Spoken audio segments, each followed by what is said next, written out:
8 noyabr Zəfər günü münasibətilə Xankəndi şəhərində hərbiçilərin yürüşü keçirilir. Bölgə TV xəbər verir ki, Xankəndinin mərkəzində başlayan yürüş şəhərin girişinədək davam edəcək. Qeyd edək ki, Ermənistan Silahlı Qüvvələrinin təxribatlarına cavab olaraq 2020-ci ilin sentyabrın 27-sinə başlayan Vətən müharibəsi 44 gün davam edib və noyabrın 9-da ondan keçən gecə Ermənistanın məğlubiyyətini bildirən kapitulyasiya aktının imza atması ilə nəticələnib. Azərbaycanın 30 ilə yaxın Ermənistanın işğalı altında qalan torpaqlarının azad olunması ilə nəticələnən bu qələbə ölkəmizin ərazi bütövlüyünü təmin edib. 44 gün ərzində Azərbaycan ordusu tərəfindən 300-dən çox kənd, qəsəbə və şəhər, o cümlədən Şuşa işğaldan azad edilib. İkinci Qarabağ müharibəsində Azərbaycanın 3000-ə yaxın hərbi qulluqçusu, təqribən 93 mülki şəxs şəhid olub.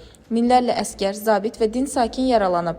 Qələbənin 3 ilinin tamamında 2023-cü ilin sentyabrın 19-dan 20-sinə keçən gecə Qarabağdakı separatçı və qeyri-qanuni erməni hərbi birləşmələrinə qarşı lokal xarakterli antiterror tədbirləri həyata keçirilib.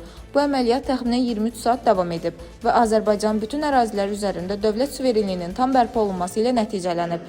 5 ildir ki, Azərbaycan xalqı onun üçün mədəniyyət, milli irs və qürur mənbəyi olan Şuşanın işğaldan azad edildiyi tarixi 8 noyabr Zəfər günü kimi qeyd edir.